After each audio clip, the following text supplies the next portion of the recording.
man, he appears. Let's go. Yeah. Evenly matched are these two men. Oh! It's Junior Barbosa! Oh! Holy crap, man. Oh!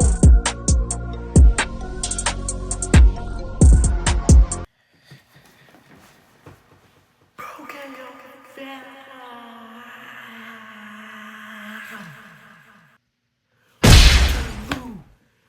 Back at it. You already know, man, the greatest co-host in the entire galaxy. Man, I am so excited to be back in front of the camera, so excited to be back here for you guys, and so excited to be here today breaking down UFC Fight Night Vegas 97, Burns versus Brady.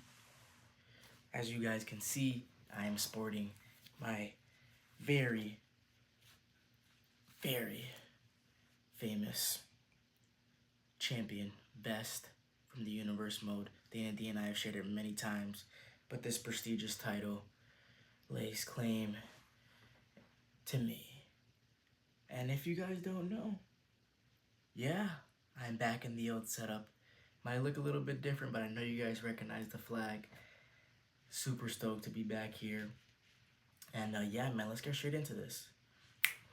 Before I get started, just want to let you guys know, if you're not already, follow all the socials. Here they are right here. And the Discord will be down below if you want to join the Discord, the official Yo KO server, and obviously show some love to the MFL. Big supporters over there. If you want to fight in the MFL, everything will be down low in the description. And obviously, Dana Dee, big podcast coming soon. If these walls could talk, be on the lookout for that. But yeah, guys, we got 13 fights this weekend. You know, calm before the storm, obviously. We got UFC Noche next weekend. Super stoked for that. But we got some great fights on this weekend's card. Obviously, the main event being Gilbert Burns versus Sean Brady. Super stoked for it, as I already said. 13 total fights, and I think we're destined for a pretty exciting card. If it's anything like the last fight night we had in Vegas, it's going to be awesome. And I love fights. I love the UFC. And war. Let's get into it.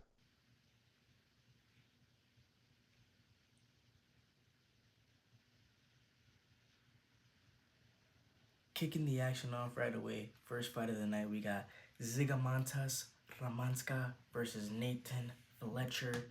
And this is honestly destined to be a pretty good fight, I believe. Both guys were on Tough 32. Both team Shevchenko, I believe. And unfortunately for Ramanska, he actually fractured his face. So unfortunately, he couldn't continue to fight. He never lost on Tough. And this dude's a savage, man. He's from Lithuania. Only active Lithuanian male fighter. I'm very excited. Dude's a savage. He's going to go in there and honestly put on the show. Nathan Fletcher, he's a dog, man. Cage warrior guy. Great grappler. Yeah, great grappler. Quick hands. He's got 6 subs.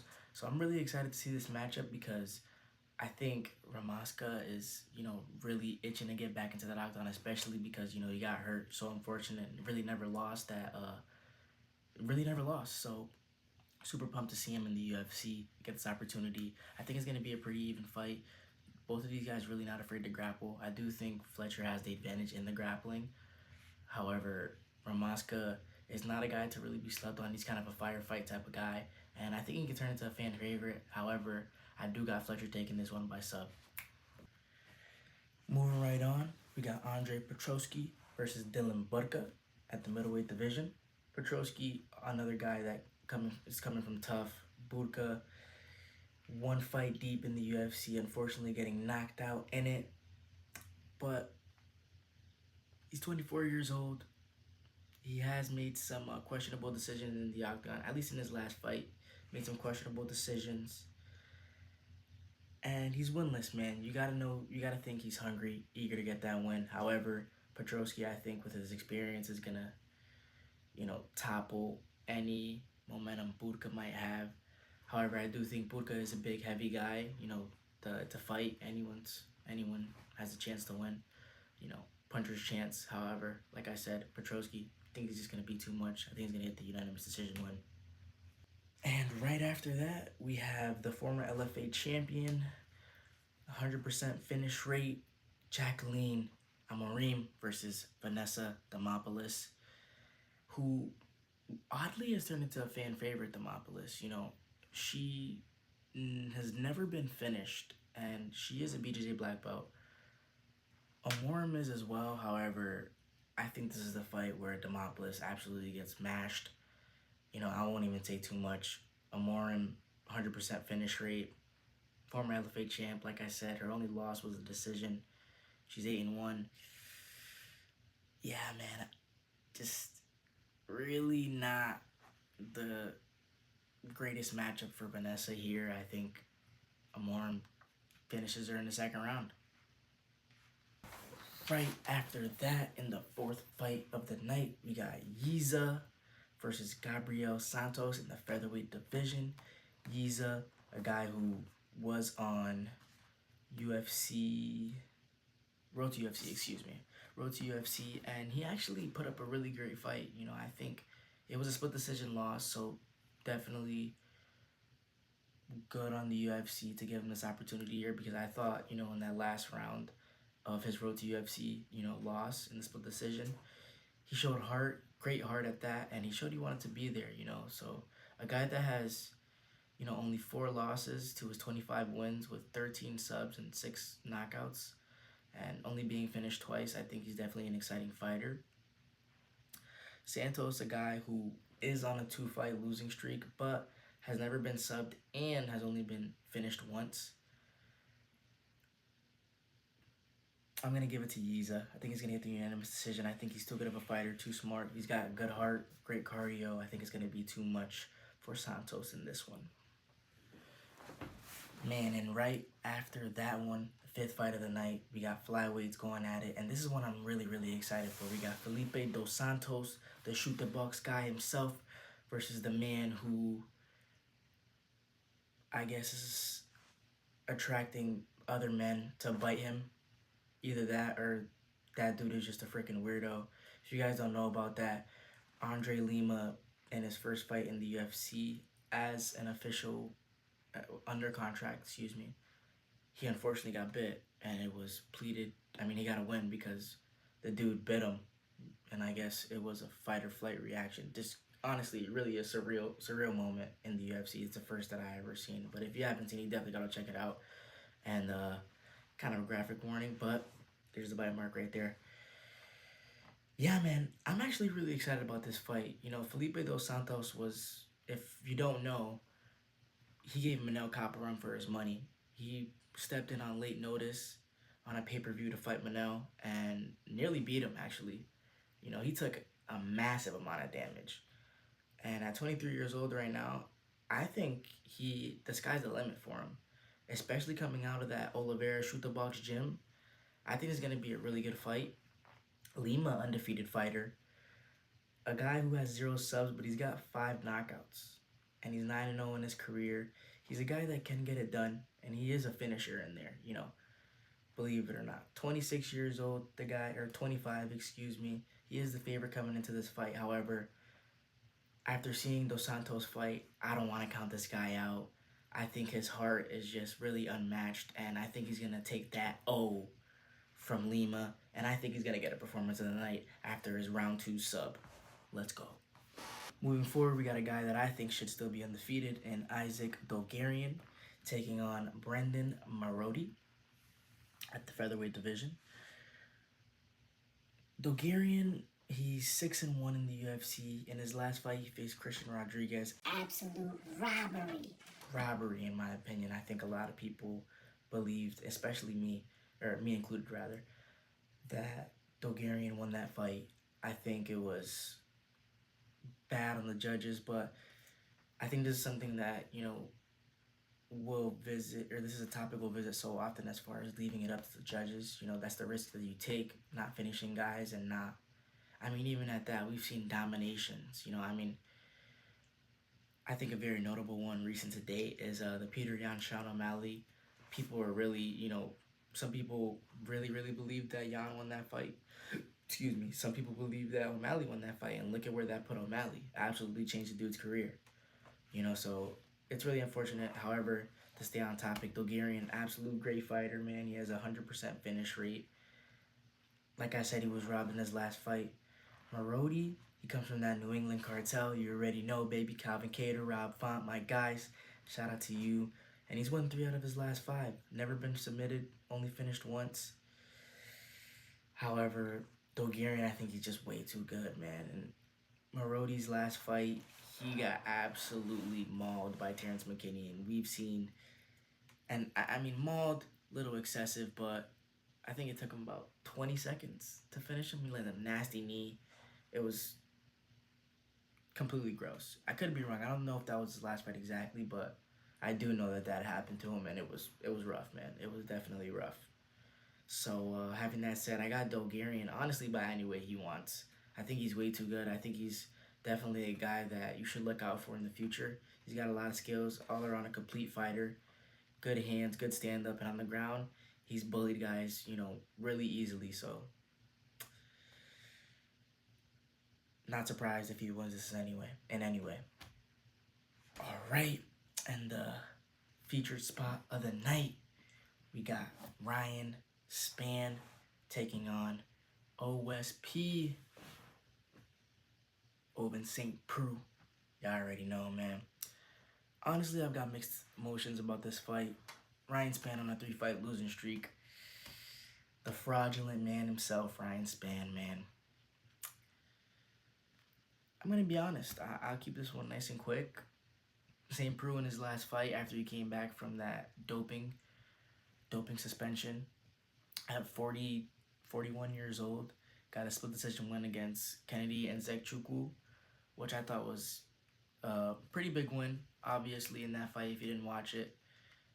Kennedy just, I don't know what was wrong with him, just didn't seem like himself. And again, that's another one of those ones where it's like you leave it to the judges, anything could happen. But I just really don't think he deserved that fight. However, having that said, the fluke man himself, Ryan Spann, I think either of these guys losing this fight, unless they put up a good fight and it's entertaining, whoever loses this fight is getting shipped out. OSP being 41, there's really no place for him in the UFC, in my opinion. That light heavyweight division is full of killers. Ryan Spann, in the matter of the last 5 fights, I believe, he's lost to Anthony Smith twice.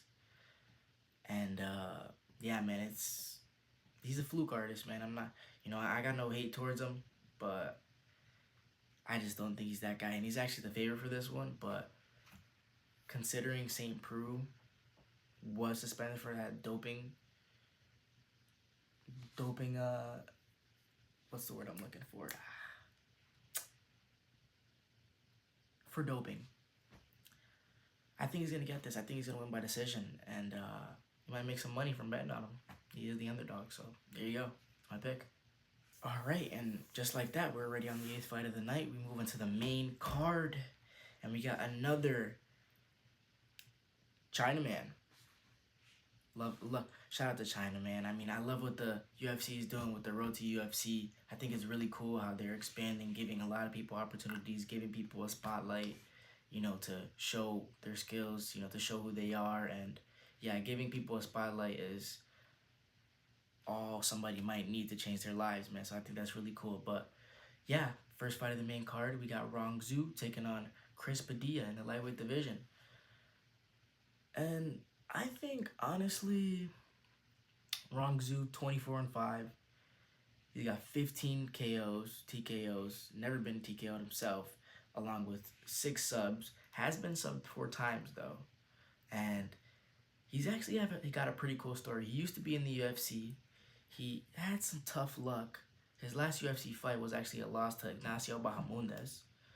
So, yeah, he came back, won some fights and road to UFC. He is on a 4-fight win streak as we speak. Both guys actually are on a 4-fight win streak as we speak. But as for Zhu, he left the UFC. He got better. He came back. And he's only 24 years old, man. So a lot of potential there. And he actually won the road to UFC as well. So taking on Padilla, who's 14-6, 7 knockouts, 7 knockout wins to 1 loss, 5 subs. The potential for the sub is always there, obviously. It's a fighter's chance. What are you going to say? And Padilla is actually a former UNF champion. And if you don't know what that means, that is actually up next fighting. And yeah, he was a lightweight champion in UNF. However, I do think that Zoo, he is going to carry that momentum. And he's going to get a TKO win this fight. I'm really excited to see these guys fight. Never seen them fight before, so definitely want to look out for it. Let's move on. All right, and I mean, up next, the fights just keep getting better up to this point. Because in the 9th fight of the night, we got Trevor Peek, the freaking Savage himself, taking on the singular Jewish fighter, Yanal Ashmuz, in the lightweight division. And I mean, what can't you love about Trevor Peek, man? I mean, what really much can I say? He's 9-2. 8 of those wins are knockouts. He has no subs. His last 3 fights have gone to decision. However, he's a fighter's fighter, man. Absolute blast to see. As for Ashmuz, he is 7-1 with 4 TKOs and 2 subs, having never been finished. He's a fun striker, man. I mean, he's definitely somebody to look out for. I think this is actually going to be the fight of the night. This has fight of the night potential written all over it. I think both of these guys are going to go in there and absolutely go to war. I mean, Trevor Peek, every time he steps into the octagon, he is a treat to watch, and I definitely suggest you guys watching this fight. If you've never seen Trevor Peek fight, you're going to want to see him fight here. And yeah, a Jewish fighter, how often do you hear that? So definitely one to check out. And he is a fun striker, like I said. I do have Ashmuz winning this by decision. I think his striking is going to be too good. Trevor Peek, kind of a balls to the walls type of guy, a firefight type of guy. I think Ashmuz is going to be a little too calculated, outplaying him in the striking. Wouldn't be surprised if it didn't hit the ground. However, yeah, I think this has fight of the night potential written all over it. Definitely want to look out. And yeah, Ashmuz by decision. That's my final choice. All right. Right after that, you have Matt Schnell, man himself that made Steve Usyk get a title shot, taking on the late step up. Shout out to you, my brother, Joshua Van, in the flyweight division. Matt Schnell, number 11th ranked guy, has been on the end of some very vicious knockouts as of late. However, he is a good grappler. That chin of his is so suspect. With a guy like Joshua Van, who was 4-1 in the UFC and he just suffered his first loss, the odds were not out for this fight. However, I would assume Schnell is a favorite. Considering Van is stepping up on less than a week's notice, I think Schnell is just going to grapple him. I don't think he's going to want to stand up with a lot of guys, considering his last 2 fights, he's gotten knocked out pretty bad. I mean, 3 out of his last 4 have been L's. And he's gotten knocked out by Mateus Nicolau and Steve Usyk. Both great fighters. However, we've seen what other guys have done to those 2. So, Joshua Van, wouldn't be surprised if he got the win here. However, I think you got to take into consideration the week's notice. Don't really know what this guy was doing previously. I've got Schnell by decision. And as we enter the last 3 fights of the night, I just want to remind you guys, if you are enjoying the video, leave a like, subscribe, comment down below if you got any questions, concerns, any opinions. Obviously, we are all open ears here at Yo Bro KO, and we value your opinions greatly. Obviously, said it before, said it again. I'll never stop saying it. We are nothing without you guys. We would not be here without you guys. We thank you for the support. It is absolutely lovely, and yeah, we love you guys, man. So thanks a lot. However, 11th fight of the night, this is actually going to be a really good one because we got Steve Garcia taking on Kyle Nelson in the featherweight division. Steve Garcia, another one of those guys, a fighter's fighter, man. Your favorite fighter's favorite fighter, man. He is on a 4-fight win streak with all finishes. He's 16-5 with 13 finishes and no subs. He has been subbed once, but this dude is just a dog, man. Steve Garcia, I mean, you just heard me say it there. 4-fight win streak, all finishes. And none of those are subs, by the way. Like I just said, none of those are subs. He's putting guys out. As for Kyle Nelson in his last fight, very fun fight, beating Bill Algeo. Dude's got heavy hands, the Canadian himself. He is on a 3-fight win streak as well. And he has 4 subs to his name as well. So, being 15-5, I do think he will try to attack the grappling exchanges because Steve Garcia, he has really good hands. He's really crisp. His striking is pretty good. And Kyle Nelson, I don't think he's as good of a striker, but he does have good hands. Heavy hands, rather. But this is another one that I think, has the potential to be fight of the night. But once he feels that reach advantage of Garcia, I think he's got about a 4-inch reach advantage, Garcia does. I think once he feels that, he's going to want to try to grapple with him, try to tire him out. But never easy bringing a lengthy guy down like that. They got long limbs, so kind of makes it a little bit easier to defend, But obviously, he's probably going to trust in his abilities. But my prediction is Garcia's going to knock him out, man. I think Steve Garcia is on a different planet. I mean, if you guys haven't seen this guy fight yet, like I said, man, he's your favorite fighter's favorite fighter. So this is definitely one that you'd want to check out. And right before the co-main event. So make sure you got your popcorn for this one. Steve Garcia by knockout. And like I said, this is another one. Potential fight of the night. Look out for it. And man, oh man, oh man. We enter co-main event territory. Last 2 fights of the night. And the 12th fight of the night, we got the Brazilian Jessica Andrade taking on the Brazilian Natalia Silva in the flyweight division. Hey man, Jessica Andrade, I don't know any other woman aside from Amanda Nunes, Chris Cyborg, that has ever had the power like Jessica Andrade. I mean, short, stocky, bruiser, and she's shown that she's gotten much better. She's on a 2-fight win streak. Her last fight was against Marina Rodriguez at UFC 300. It was a close fight. I do think that she edged it out. It was a split decision victory, however.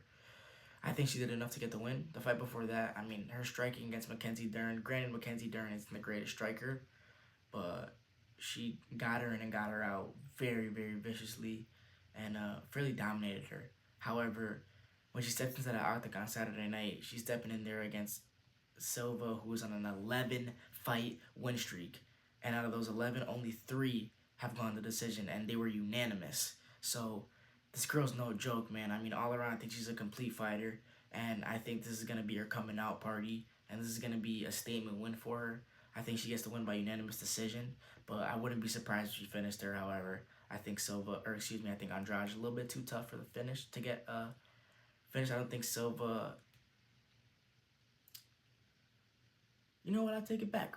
I'm calling Silva round 3 KO. I'm calling it. All right, man. And just like that, fairly quick, but we enter the main event. Main event of the evening, Gilbert Burns taking on Sean Brady. Gilbert Burns, obviously a former title contender, being in there with the likes of Usman, the champion now. Bilal Muhammad, being in there with legends like Masvidal. He's really been in there with them all. And his last fight, unfortunately, a lot of people thought that he was winning that fight. But Jack Della Maddalena is just a freaking savage, dude. And, yeah, I don't think he was going to accept defeat for anyone that night in Miami. But this is going to be a tough fight for Gilbert, man. He is the underdog coming into it. He's getting in there, obviously. One thing about Gilbert that I don't think he's ever used, he used it a little bit more in the fight versus Della. Della did such a great job on his get-ups and, defending or reversing a lot of position against them, which is honestly a win in itself against a guy like Gilbert Burns. Getting the finish was just, man. But Burns on a 2-fight skid at 37 years old. He's getting in there with Brady, who's probably in the prime of his career at 31. And Brady, I give respect to Burns for being as a pronounced, if that's the right word, jiu-jitsu guy. However, Brady beat Craig Jones in a grappling match. And if you don't know who Craig Jones is, probably one of the greatest grapplers in the world. definitely debatable, but he's got to be up there. His respect is unanimous within the fighting community, grappling community, MMA, all that. So, and in his last fight against Kelvin Gastelum, I mean, he just, another one, got him in and got him out, took care of business and made it look so easy. And he only has one loss in his career. He ran into a roadblock that he only lost to the now champion, Bilal Muhammad. And of course, he had a Khabib in his corner, so it's a automatic win per usual. And it was in Abu Dhabi. But, of course, won't take nothing away from him. Brady bounced back. He looked great in it. And he actually was supposed to fight Vicente Luque. However, injuries, I wouldn't say plagued him, but injuries set him back. And now he's got himself an even better fight. He's got a main event spot against a guy who's number 6 in the rankings. So if he gets this win here, I mean, he's right in the mix for a title shot in the welterweight division that kind of is, I don't want to say kind of is wide open, but it's opened up drastically. Having Bilal beating Leon like that. If he gets a big win here, then he could quite easily be 1 or 2 fights. 1 great performance away from a title shot, 2 wins away from a title shot. 1 great performance away from a number 1 contenders fight, title eliminator. But this is his first main event spot. And I'm very excited. I think Sean Brady is... I love MMA as a whole. And I really admire, like, Khabib, his wrestling just unmatched. Oliveira, BJJ, unmatched. Poirier striking, unmatched. Things like that. It's these certain things about what makes a guy, like when fighters are using their strong suits and they are so good at it, it's just a pleasure to watch, truthfully. And I think Brady is going to get it done. I think he's going to get it done, man. Now, how he gets it done, I think he's going to sub him. I really, really think he's going to sub him. I think Gilbert is going to try to test his ground game. And I think Gilbert, the downhill slope has started. And I mean this in no disrespectful way towards Gilbert. I love the guy.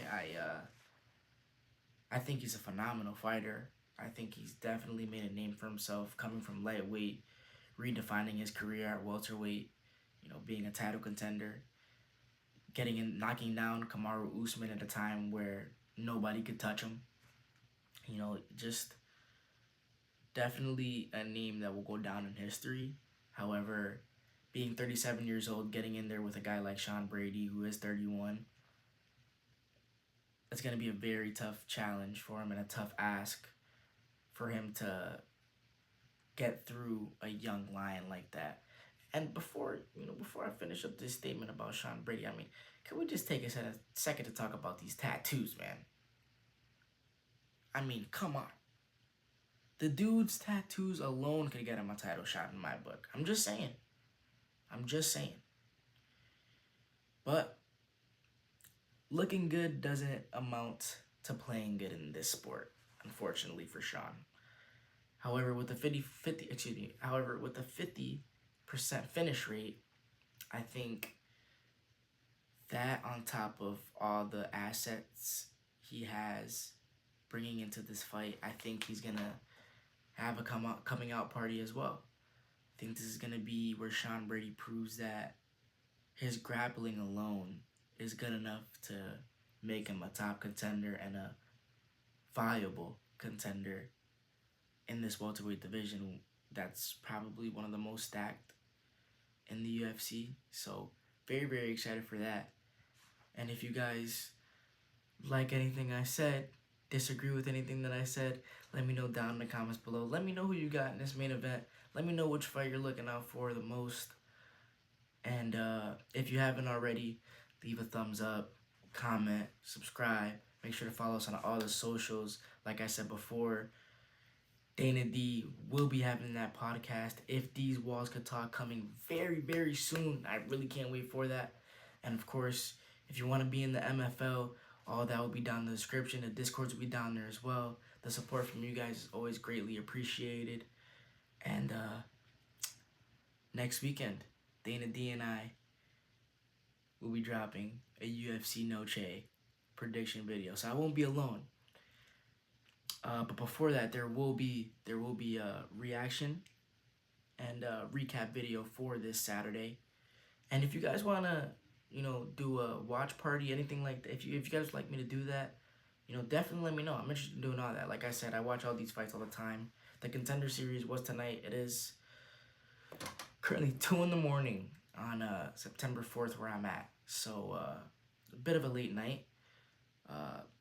Possibly why this kind of has been a bit more fast paced. However, had to get this out for you guys because, yeah, come on. But yeah, like I said, so once this is done, Sunday night, we'll be dropping or probably Sunday, Monday, one or the other. Definitely look for Sunday. That's probably the day that it'll come out. The recap video, yeah. And then after that, Dana Dee and I return to the camera together. Can't wait for that. And of course, I'll see you there. Evenly matched are these two men.